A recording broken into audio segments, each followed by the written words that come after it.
Hello, I'm Nikki. And I'm Jess. She's the traumatized. And she's the abandoned. And welcome to our podcast, where we talk about true crime, spooky things, and everything in between. And today, we're going to be talking about some cryptids and urban legends. Woot woot. Let's go. How was your week? Good. I did a sleep study, so that was fun. How did it go? It went well. I loved my nurse that I had. She was amazing. And it was funny because she came and got me from the waiting room. And she's like, congratulations. And I'm like, thanks. And she's like, they make sure to put in big letters that you're pregnant. Apparently it's a big deal that you're pregnant or whatever, like for the sleep study or whatever.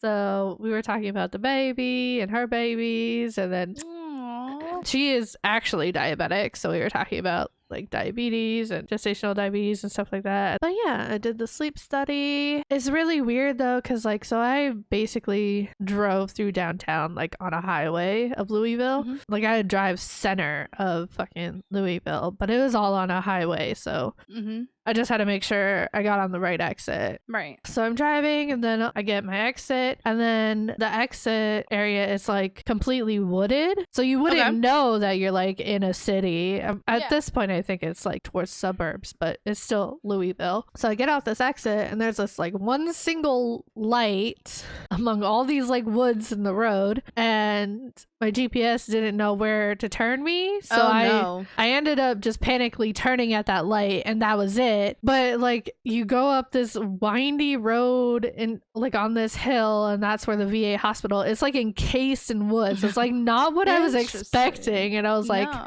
why am I in the middle of the woods in the middle of Louisville? Like it was like the weirdest thing. I was not expecting to see just trees all over. But made it there safely, did the sleep study, everything went good. Well, good.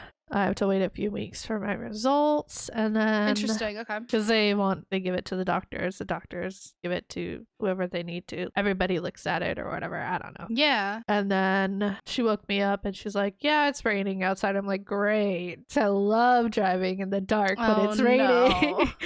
But it seemed to have like just stopped as I walked outside, so I was able to drive home safely. She's like, you can shower here or shower at home, and I was like, I think I'm gonna go home so I can beat the morning traffic. She's like, that's a good idea. And I was like, yeah. So drove home safely, and that was like the one main thing this week that I did. Interesting. That's so interesting. I've never done one of those. Anyways, how was your week? It was good. It was really good. We graduated from our training and we're on the floor now, which is crazy. That's going really well. Exciting. On our graduation day, they took us out to ice cream. We got Ben and Jerry's. The ice cream shop was right beside a Barnes & Noble. Oh, no. So I was like, well, I'm right here. Might as well just go in. Did you know that Stephen King has like a series? Of what? Of books. Called The Broken Tower. Well, I got them. I got the first 3. Aren't all of his books like scary? Super scary and freaky. And I'm so excited. Oh my God, I was so excited. And they're series, and I love series. So then Thursday went and got my nails done. That was really exciting, except my ankles disappeared for like 2 days, and I don't know why. But I love the color. It was really fun. And then, so this morning, I woke up because one of my friends was coming down from New York. She's actually going to Alabama to visit family, and I had left some stuff up there. So she brought the rest of my stuff. Now we're here. But yeah, enjoying life. Do you want to hear the fun fact of the day? Yeah, fun fact of the day. Fun fact of the day. Did you know that Jupiter spins so fast that there is a new sunrise nearly every 10 hours? Sheepers. That's crazy. Imagine that. Like, so your new sunrise, that means like your days are like 5 hours long and your night is 5 hours long. Like, that's crazy. That's crazy. Yeah. Like the sun sets in 5 hours. Like, I can't. Jesus, what would you even do like that amount of time? That's crazy. I feel like, I mean, you could enjoy sunrises, because if we kept our 24-hour, then it would just be like nighttime in the middle of the day, and then you get to watch sunrise. Like, it was too weird. It would be weird. So what are you talking about today? I'm talking about an urban legend. Let's go. Which one? Polybius? Oh, that's right. Okay. Yes. Polybius. I don't know how Polybius. We don't know how to say it. I don't know. They say it weird. They say it because you're looking at it. It'd be like Polybius or Polybus. But they say Polybius. Polybius. That's how they say it. Polybius? Okay. All right. Here we go. We found it. Polybius. I'm going to mispronounce it, but here we go. Okay. So you're on the adventure with us. If you're anything like Jess and I, one of your favorite pastimes is playing video games. Oh, yeah. But video games weren't always accessible as they are today, coming from a little box in your home. But they were in the form of a large box, usually located at an arcade. Mm-hmm. In the 1980s, video game arcades were a popular spot. There was no social media like there is today, so arcades were kind of like the perfect spot for like socializing, hanging out with friends, going on a date, etc. Yeah. But yeah, hang out with their friends, play some of their favorite video games such as Pac-Man, Donkey Kong, and many more. Mm-hmm. Fun time. But there was one game that popped up out of nowhere in 1981 and then disappeared just as quickly. And when the internet would become popular years later, this game would become a popular urban legend. Ooh, interesting. Okay. I mean, I still love going to like bowling alleys and stuff because they still have arcades. Like usually there's arcade attached to bowling. It's like true. It's like throwback. So the legend goes as in the 1980s, Portland served as a test market for new arcade games. It was common to go into an arcade and see new games without a title or with a working title that would later be changed. The legend says in 1981, a mysterious black arcade cabinet showed up. The mysterious game only showed up in a few arcades in Portland, Oregon. This new game was like nothing anyone had ever seen before, and when people played it, they quickly became addicted. What was worrisome about the game was that when people played it, they suffered from migraines, seizures, nausea, and high levels of stress and even nightmares. Some even reported feeling as though they could no longer control their own thoughts. People also reported that Polybius machines were serviced frequently by men dressed in all black. Sketchy. Ooh, interesting. The men seem uninterested in collecting the change from the machines. They only wanted to collect the data that the machines collected. Oh. Then, approximately 1 month after its supposed release in 1981, Polybius is said to have just disappeared without a trace. Gone. Did it get all the data that it needed? Like, what? So I'm going to describe a little bit more of the legend because that's kind of basically like... Overview. Yeah, overview. So the legend says that the United States government actually commissioned and put into production the addictive video game. The arcade game had a similar gameplay to the classic game Tempest. The game was said to have included a lot of subliminal messages and was filled with puzzles. And like I said earlier, playing the game resulted in some horrible physical effects on the kids that played it. The game caused mental effects including seizures, hallucination, amnesia, night terrors, and a bunch of other undesirable effects. All good things. All good things. All good things.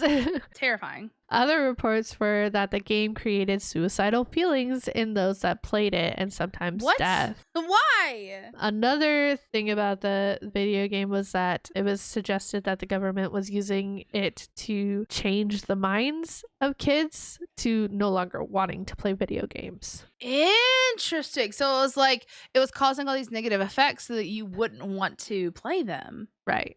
Okay. Another theory was that the government created Polybius to find qualified soldiers and advanced thinkers to recruit.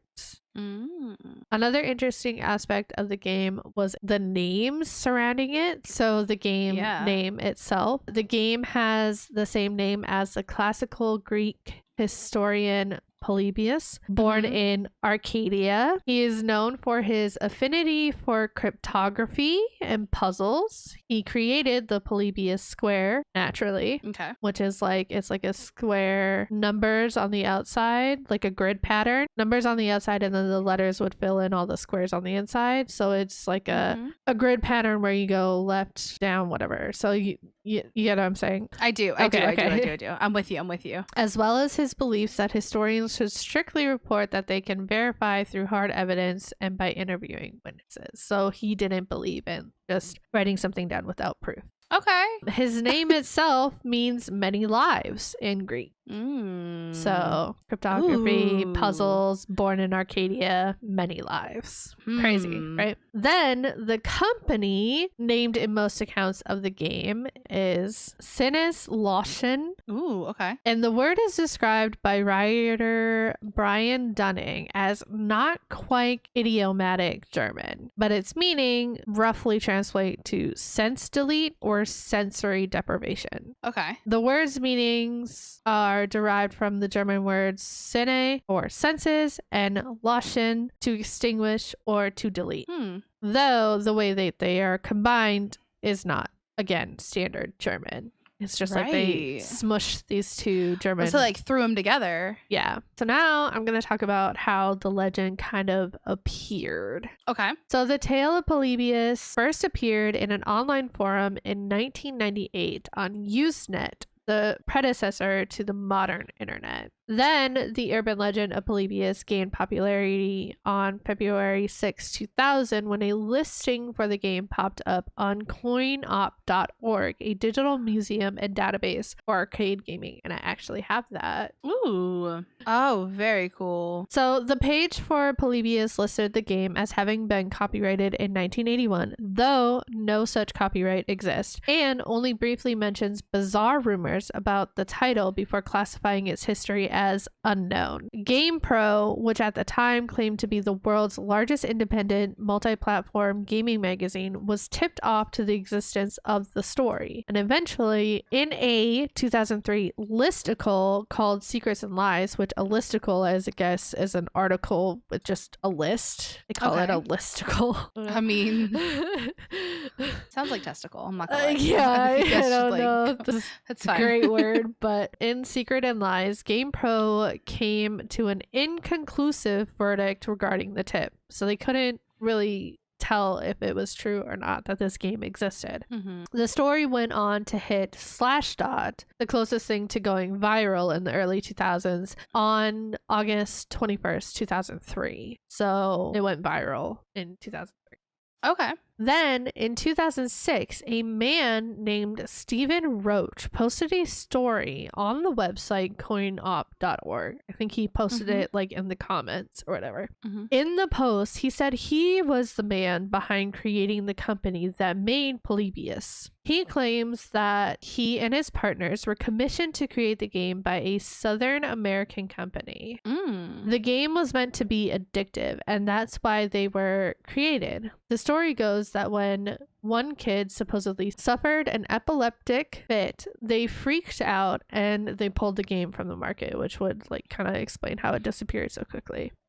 But in a documentary about the game, Stuart Brown of Ahoy, which I started watching, but I didn't finish because it was like over an hour long. So I was just fuck this. Yep.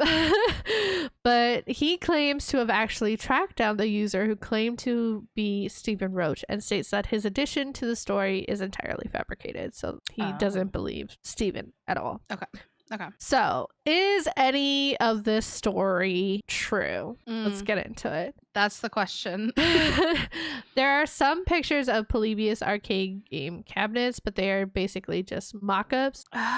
So there's no like actual visual proof that they ever existed. Okay. There is also only one known screenshot of the game's title. Screenshot is in quotations, because who knows if this is actually real or not. Right, you can fake that. The screenshot displays the game's name, the copyright date, and the company name that I spoke about earlier. Also, like in the stories, they like go into detail of how odd this title screen is because the title is so large and so detailed, and usually companies would save that memory space for like the actual game. Like the only company that really spent memory on title screens was Nintendo, and they were huge and they had like the money and stuff. So they talk about how strange that is, that It's so odd. Yeah. Though there is no evidence of any such company having ever existed in Germany, the United States, or the arcade gaming's capital, Japan. So this company just doesn't exist. Never did. Wow. While some maintain to this day that Polybius was a real game in 1981 that attempted to modify the behavior of kids or of those who played it, others are certain that it's only a myth. But all the best and most believable myths are those rooted in reality. So I'm going to break it down a little bit. So the claims of people getting sick, they do have some merit, but they were just a few isolated incidents. So like a kid who was playing an arcade game for 28 hours straight trying to beat a record on asteroids when he keeled over from stomach pain because he had drunk nothing but Coke for those 28 hours. Wow. On the same day that one kid was on a 28-hour Coca-Cola video game bender, another 14-year-old at the same arcade developed his first migraine while playing Tempest. So, wow. Yeah. I mean, if you think about it, there's literally like people, first of all, people get motion sick when they're playing certain games. So that could be like the nausea and stuff. I actually got my first ocular migraine ever playing a video game. Like I actually started to lose sight. I lost my peripheral. Crazy. I thought I was having a stroke and I ran downstairs. They're like, do you have a headache? And I was like, yeah, it feels like a migraine. They're like, oh, it's an ocular migraine. Because I was literally like, I literally lost, like it was black, like my peripheral. It was so crazy. That's crazy. But I was playing a video game for like 6 hours and I hadn't gotten up. And they're like, yeah, that's not good for you. And I'm like, oh, right. So then there was an actual death of a kid in an arcade. An 18-year-old died of a heart attack while playing the game Berserk. But that was in Illinois. It was supposed that he had like an underlying heart condition, and then I was gonna say a kid having a heart attack. Okay. The excitement of the game probably just sent it over the edge. Oh wow. And then there's the Men in Black. What about the creepy Men in Black? There is actually some truth to the Men in Black as well. You see, video game arcades weren't exactly what we think. They weren't like what you saw in Stranger Things, a bunch of kids hanging out trying to beat new high scores. These places weren't exactly family friendly because arcades were actually popular places for illegal activities such as drug dealing and gambling. Crazy, really? Right? Yeah. Oh, that's not what I thought. No, like almost all of them were that way. Like, wow, you didn't bring your kids there, or like kids like knew not to go there because that's where creepy things like happen. Reality shattered there. Okay. Right? And it has been revealed through various interviews that the FBI had actually been hanging around arcades in Portland. It turns out that in 1981, the FBI had been investigating a Portland arcade the entire time. It seems the owner had been running a gambling ring out of it. Oh, well, they would roll in these video game thingies, and I can't remember which specific game it was, but it was easy to put cameras behind the glass plates, so they would bring these things in and watch in the arcades for like drug dealings and stuff like that. Crazy. That's smart. Okay. Whether Polybius was a real game or not, it is a classic urban legend that has continued to hang around. Polybius has gone on to be the subject of television shows, including The Simpsons and apparently an episode of Loki. It showed up, music videos, documentaries, extensive investigations, and has even become a real purchasable game more than once. I think there was a PlayStation game that they made, but that's it. Yeah. So what do you think? Was Polybius real? Did the government create a video game to control the minds of children? Maybe not control the minds of children, but maybe you could see that like they could doing like what effect video games would have on children, maybe over long periods of times, because I guess it was like newer, right? Yeah, but I think you have to. Is the government ethical? No. We know that. I was like, I think ethically, like if they're part of an experiment, you have to let them know, but like we know our government does not do that. So I don't know. Ooh, I like it though. Crazy. I like that a lot. Yeah. Very interesting. I'd never heard of that. Yep. The crazy things. What is shocking to me is you've never heard of siren heads. No. I don't understand how. That's like one of the big cryptid urban legends. It's like up there with Slender Man. You never heard of Slender Man? I've heard of Slenderman. Okay, I've never heard I of was like, hold on. I gotta rewrite my entire story. Okay, Siren Heads. Okay, do you know the in BioShock when you played it? The little guys who had like the sirens on their head? It was a creepy part where you had to like sneak around and they were like looking for you and like. That was a long time ago. I don't remember. It was like a couple months ago. It was not a couple months ago. It was last fall. Which one are you talking about? A year. Infinite. Infinite? Oh. It was like right before the ending. Oh, that thing. I don't They're remember based seeing those. They're based on. It was very scary. It was like black and white, and you had to sneak around, and there was like spotlights and stuff like that. But yeah, they're based on Siren Head. Boys of Silent. Yep, that's them. I was literally like, tell me when she gets I remember to that part. the spotlights. Maybe I didn't actually look at them. Maybe I just like probably not. You probably just like kept your head down. I was just like, no. Okay, you ready? Ready. Because I'm starting with a story. So are these technically a cryptid or are they?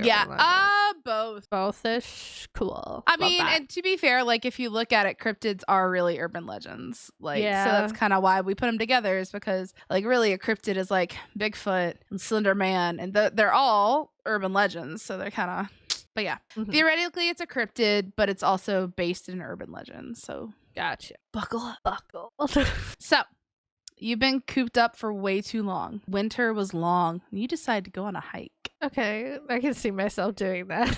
Yeah. Okay. You're out in nature. There's trees all around you. The birds are singing. It's just so relaxing. Got a light breeze going. That's my happy place, honestly. We know. Truly a peaceful adventure until you hear a strange crackling noise behind you. Then there's a sudden group of harsh whispers hissing out numbers and words, no logical configuration. Must be an old radio of sorts, maybe you're thinking, and just keep walking. Maybe a little quicker than before. Weird, but you know, you're out in nature. Then you hear a quiet rustling in the trees behind you, and then footsteps. Even though you could have sworn you were alone. Which, pause. I would never be alone. I would never go hiking alone. Ever. Then comes the crackling again. Louder this time. With nonsense words and numbers that seem to get louder and louder. 7:45. Tree. 3. Lamp. Pencil. It's like two voices at once saying the same thing at the exact same time. You feel the hair on the back of your neck bristle, and then you turn and you see it. It's huge, 45 feet tall, rail thin with mummified skin clinging tight to its bones. What? Are you sure look that's up, right? 45 feet tall. 45 feet tall. Like 5 feet tall. 40 feet tall, yeah. 40. Like yeah, 40. It's a tree. Like it's a tree. Yeah. It's like tree height. Jesus, okay. You took that took you out of it? Yeah, that took me out of it. I mean, I guess it is tall, isn't it? No, it's like the size of a tree. Like a lamppost. How tall is a lamppost? Not 45 feet. It'd be like 12 or 15 feet. 45 feet tall is like a whole ass I guess building. That's like 4 stories. That's true. All right. We'll wind it back. I don't know how. Sorry. All right. Get immersed. 45 feet tall. No. I'll redo it. Okay.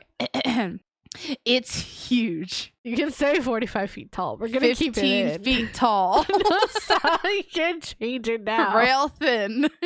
Mummified. Mummified? You don't do the first edit.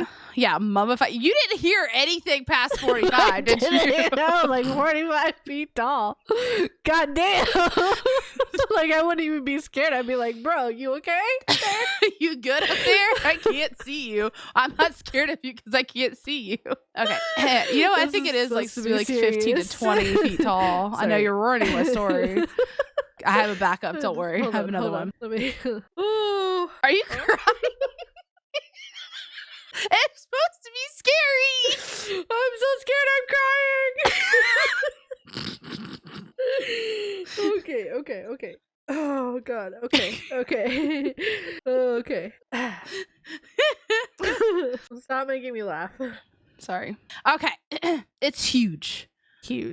15 to 20 feet tall, frail, thin, with mummified skin clinging to its bones. Ew. You look up, hoping to see the creature's face, but there is no face. Just two metal. Oh my god, Nikki! What? Look up. This is not supposed to be funny.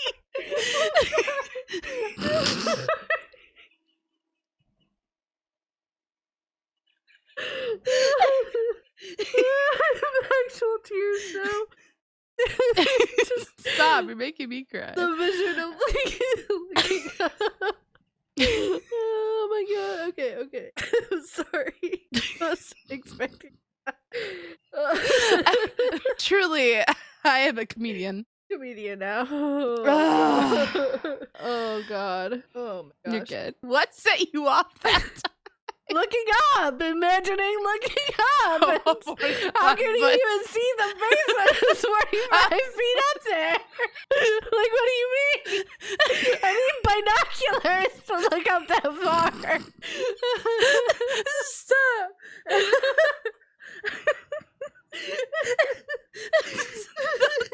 This isn't supposed to be funny.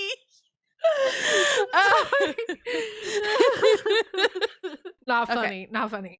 Very it's scary. Supposed to be scary. I need to show you some videos to make you scared. Okay. You look up, hoping to see the creature's face, but there is no face. It's just two metal sirens grafted to a long pole of flesh.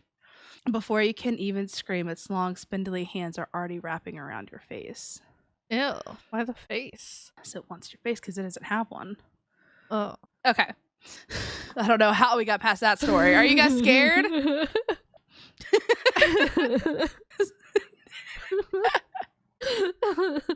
Yeah, no shit, you can't see a face. Even if you had a face, you wouldn't be able to see it. So, the humble beginnings of Siren Head. Like its numerous creepypasta predecessors, such as Slenderman, Smile Dog, and The Rake, Siren Head is a kind of online cryptid that has entangled the internet.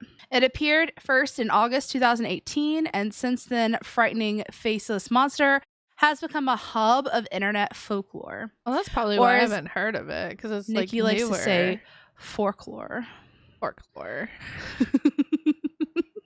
Every time I say folklore, I think it is. It is newer, so it's 2018. But even then, I've seen it in like video games and stuff like that. Siren Head is the creation of Canadian illustrator and master of horror Trevor Henderson, better known by his online handle of a slimy swamp ghost. Henderson is an internet horror royalty and is no stranger to creating horrifying online cryptids. In fact, he's already made a number of other iconic internet boogeymen, and these include Cartoon Cat, which is a terrifying homicidal feline diamond. The Smile Room, which is a toothy nightmare hidden inside a abandoned bowling alley. And the Fetid King, which is a mysterious and frightening entity that is able to manipulate technology. Siren Head, however, is by far his favorite creature. So, Siren Head first appeared in a post on Henderson's Tumblr blog back in August 19th, 2018. So this is the post that was with it. She was on vacation with her husband, and they were scoping out graveyards on the way, as one does, when she saw it. What? As one does? That's your pastime, is scoping out graveyards? It is hers. Rising out of the old cemetery, big as an old telephone pole. Was this some kind of bizarre art piece the authorities hadn't gotten wise to yet? Even as she stepped out of the car, the megaphones on its head screeched to life. Why would you step out of the car? Would you believe that was something, like, you would think it was an art piece or something? Right? Absolutely not. I look at that and say, bye. Next graveyard, please. But we also do a podcast and we know better. So the megaphones on its head screeched to life. 9, 18, 1, child, 17, remove, vile. A buzzing, doubled voice screamed random words at her. At this point, it jerked into motion, striding down the hill towards her. And that was the end of the post. After Siren Head made his debut, thousands of people chimed in response, stating how scary and captivating they found this strange new creature. Little by little, Henderson began to drip feed more information about this monstrous creature to the public via his Twitter account. Each tweet painted a slightly more detailed picture of the horrifying threat that we're dealing with. In his first Twitter thread on the subject, Henderson stated that the Siren Head is a static physical form of an unfathomable supernatural entity. And these are all descriptions that he said. It doesn't have eyes, but it can still see. Its teeth, hidden in gaping, fleshy mouths, are inside the sirens. It uses its similarities to a telephone pole to camouflage itself and hunt humans like an ambush predator. What? No, I'm just imagining it T-posing in the middle of a field. Sorry. My scary story's ruined. Probably gonna laugh at this too. I don't know why I was trying to scare you. You don't get scared. I set myself up for disappointment here. I truly did. This is the same girl who laughed during Annabelle when the doll slid under the couch and she was dying and I was screaming. It was funny because I wore my Stranger Things shirt to my sleep study, and Angela, my nurse, she was like, "Oh my gosh, I love spooky, scary things. I love your shirt." I was like, "Yeah, my best friend hates watching scary movies with me because I don't get scared." Does not. She laughs at him. Which, on one hand, I don't hate watching them with you. I don't. Because, one, if you start laughing, it instantly lightens the mood, right? You're not I'm scared. like, okay, I'm not as scared, right? But I do think the contrast between the two of us, like, you're sitting there laughing. I'm literally hiding under a blanket, like, freaked out. And then I look at you, I'm like, okay, yeah, it's fine. It's not real. It's not real. Yeah. Okay. I'm sorry. I'm not. No, you're fine. Affected by scary things. No, you're not.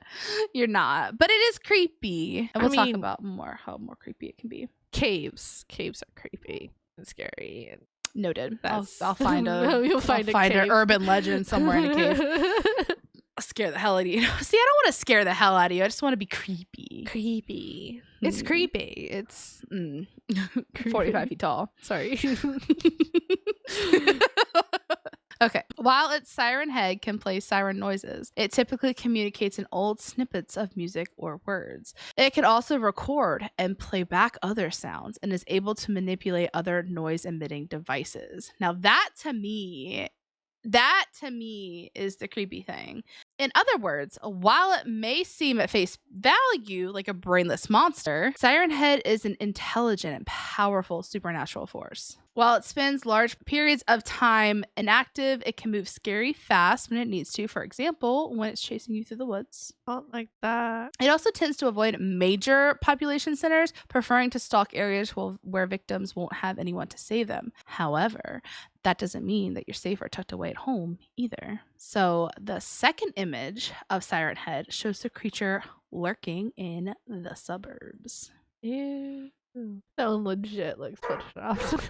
Yeah, it does. It's so bad. But like, also, I didn't see it at first. I thought it was the temp. I know. I had to open it up. Yeah. If it was the thing behind it, yeah, that'd be believable. But this is a little bit. Okay, so the caption indicated that the Siren Head was responsible for the disappearance of a family of 4 in their own home. They were gone without a trace, and the neighbor is just reporting that their patio door had been left open in their absence. The quiet suburbs are actually one of the Siren Head's favorite hunting grounds. Due to the fact that Siren Head can also perfectly disguise itself as a normal street lamp, it adds another dimension to the terror of the creature. I don't know if I can disguise itself as a normal street lamp. That's mummified flesh instead of metal. Right. But if you're walking down the street on your phone talking to people, do you check the street lamps every time you walk past them? You're not really out walking on the street. Does an average person... Damn, this is the whole subway train thing all over again. Like, yeah, I don't do any of those. So, it's even been spotted in Yellowstone National Park in 2016 and next to a darkened country lake. So that one would be a 40-foot tall one, right? Mm-hmm. Oh, like the last 2 are probably the creepiest for me. Yeah. Always causing, the one, because with the telephone, like that's actually pretty Like, I don't know if I'd recognize it. You know what I mean? Always causing unexplained paranormal activity and disappearances in its wake. Henderson himself has mentioned that he sees Siren Head as more of a manifestation than a simple animal, and therefore it doesn't abide by the same set of physical rules that a creature from our plane of existence are forced to conform to. So because of this, the true extent of Siren Head's power is unknowable, especially considering that there are so many who encounter it but don't seem to live to tell the tale. As the tale of many good urban legends do, Siren Heads didn't end with its creator. They quickly became a worldwide sensation thanks to an unlikely force. Online indie, aka video games. I don't know how we did this again, but 2 video games featuring Siren Head were made initially, one being a mod for the game Fallout 4 called Whispering Hills, and another 5-minute Siren Head game developed by indie games studio Modus Interactive. While neither of these games were an immediate success back in 2018, they did find a second life a couple years later after being picked up by a number of prominent YouTubers. I feel like that's a thing that happens. Like, I think Pico Park was one of them. Like, Pico Park was not popular when it first came out. Among Us, right? Among Us was huge. Like, I feel like there's a lot of games that don't make it when they first come out, and then they're found by like 1 or 2 like popular like streamers or YouTubers, and then everything. Then the trend, everybody plays it, and then Yep. From there, Siren Head's popularity exploded to unprecedented levels. He quickly became the subject of countless creepypasta horror stories, as well as hundreds or even thousands of pieces of fan art. In early 2020, Siren Head also gained a huge boost in popularity from TikTok, after user Alex Howard posting a frightening CGI video of Siren Head lumbering across a town in the horizon while sirens blared menacingly. I have a couple videos for you now.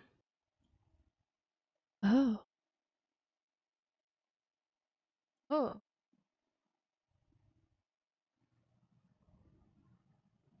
There's your 45-foot tall.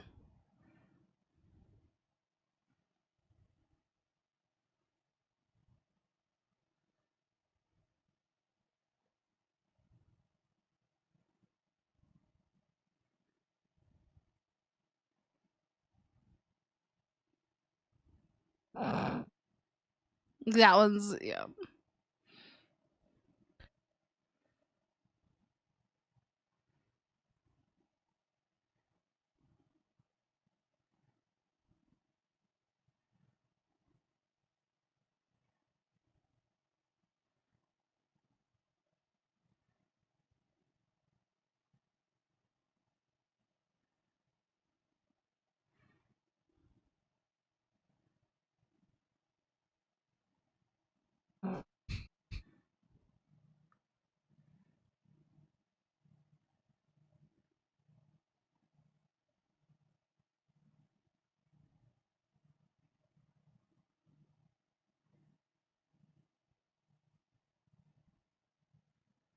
This is PewDiePie reacting to it.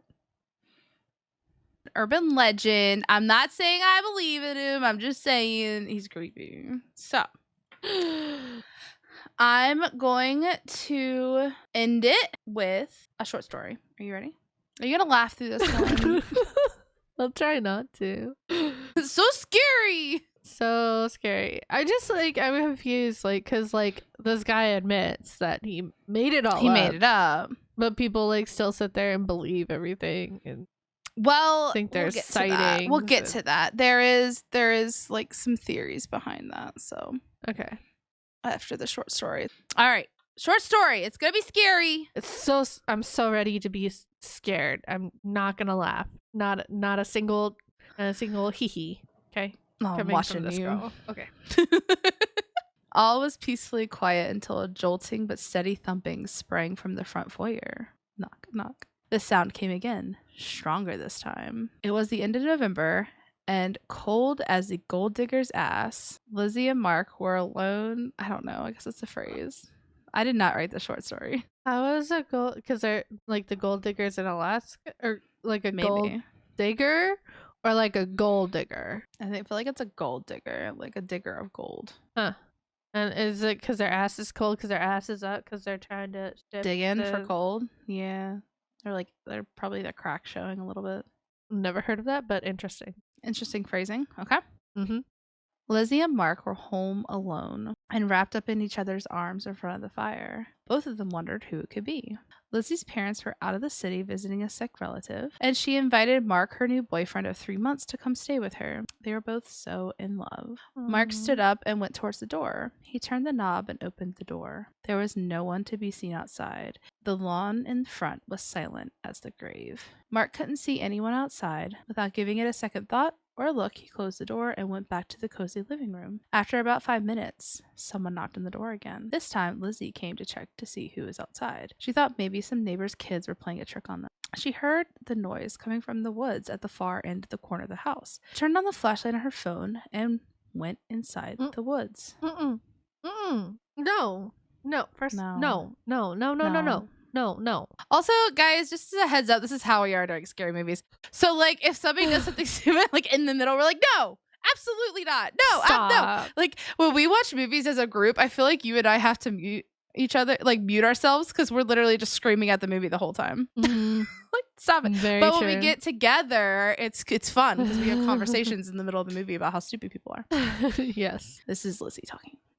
Boys, stop playing tricks. If I find you, I'm gonna lock you down in my dark basement. Okay. Now I'm getting cryptic vibes from a totally different location. Lizzie, why are you locking boys in your basement? Yeah, that's a good question, Lizzie.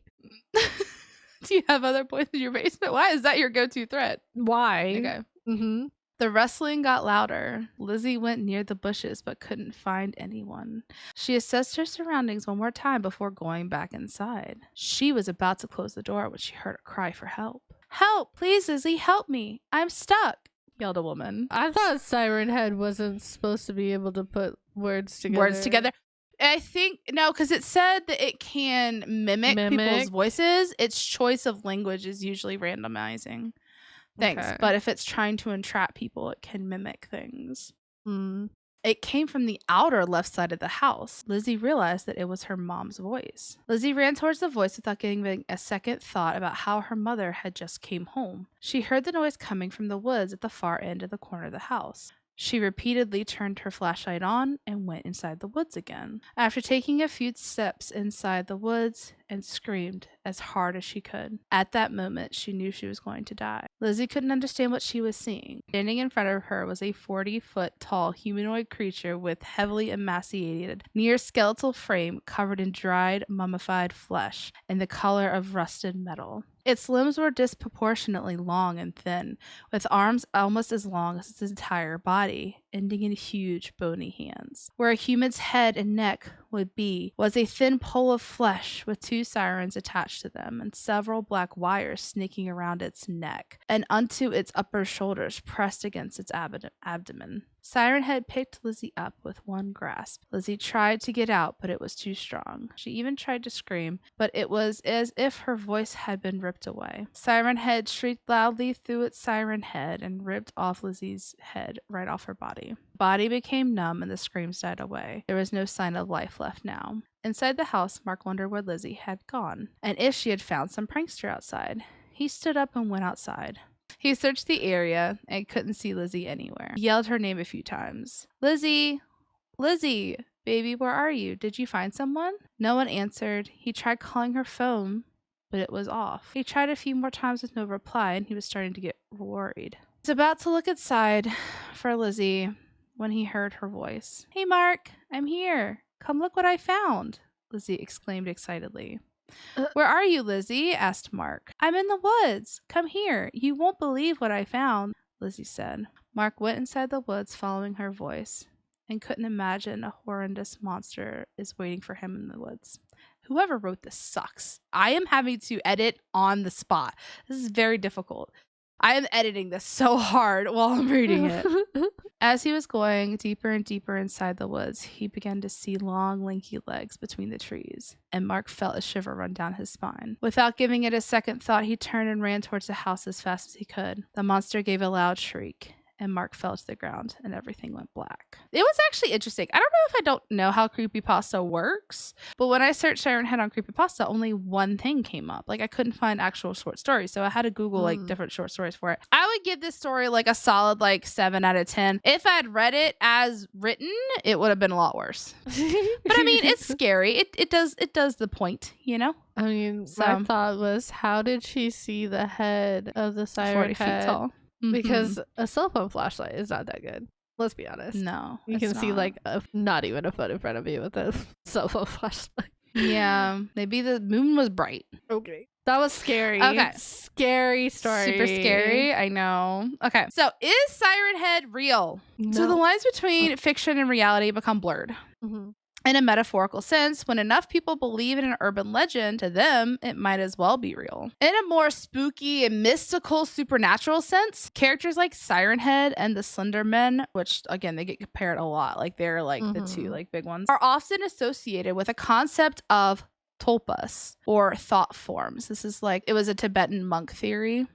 Basically, so if I'm mispronouncing that, tulpas, I think that's how you say it, but I could be mispronouncing it. This is an idea that in paranormal circles, basically, that one can literally believe a being into an autonomous existence through sheer force of their thoughts or energy. So again, if you believe something so strongly, you can believe it into existence. Right. And if enough people believe in it, it starts to actually take physical form. With how popular Siren Heads have been and are still today, it's not illogical to think that this may not be happening. So is it real? Who knows? I mean, the guy did say that he created, I mean, it's very clear that he made it up. I mean, but then again, Bigfoot real? Bigfoot started out as an urban legend, but enough people believe in Bigfoot. Loch Ness Monster, you know what I mean? Is that something that has been believed into existence? Maybe. Who knows? Time you're out hiking or walking down the street alone, don't be alone, and hear a faint crackle somewhere or start hearing sounds being played through a speaker, you may think twice and pick up your pace. And that's my story. That was so scary. I tried. Did not scare Nikki. Nikki was not impressed. Yeah, so that's the story of Siren Head. I mean, it's kind of creepy. It's creepy, yeah. Creepypasta. Definitely. Those are Siren Heads. And I definitely want to play the Fallout 4. I didn't realize there was a mod to it now, and I want to play Whispering Hills. Like, I want to do it. Like, I feel like that'd be really, I might do that for like Halloween. Yeah, that'd be fun. Anyways, what do you think? Honestly, you think it's just made up? And yeah. Although that one picture was kind of creepy that the girls took in Alabama. Which it was a TikTok. The second TikTok of like foggy or whatever. Like, you can look it up. There's a lot of like, I mean, obviously they're photoshopped, but there's some that look very convincing. Like the one by the lake was really creepy. Yeah, because that's when you would see it at at night, where like these other ones are like during the day. It's like less believable. Yeah, that's very tratu Okay, well, that's it for this episode. Crazy. It's crazy. Were you spooked? Were you scared? Nikki was not. I'll have to do a cave one next time. I'll find like a cave full of teeth or something that eats people. Ew. Gross. It's like vagina dentata, but with a cave. If you enjoy the podcast, don't forget to follow us. Leave a comment if you're watching on YouTube. Hi. Like and subscribe. Do it. Do it. Do it.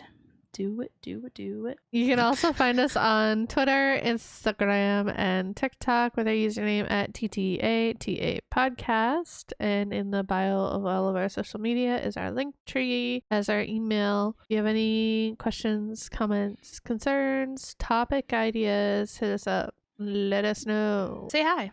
Yeah. Thanks for listening. Next week, we're going to be doing conspiracy theories. Dun, dun, and dun. Do I have a story for you? She wasn't scared this week, but next week, we're going to get her. Next week, we're going to get her. We're going to get her, guys. This is now my life mission, to freak Nikki out. And with that, we're going to leave you with this inspirational quote. Courage need not be remembered, or it is never forgotten. Ooh. That's by Princess Zelda, Legend of Zelda, Breath of the Wild. Let's go. You quoted a video game. Like it. Oh, I like that. That's clever. All right, guys. See you next week. Hope you have a great week. Make a difference. Okay. Bye.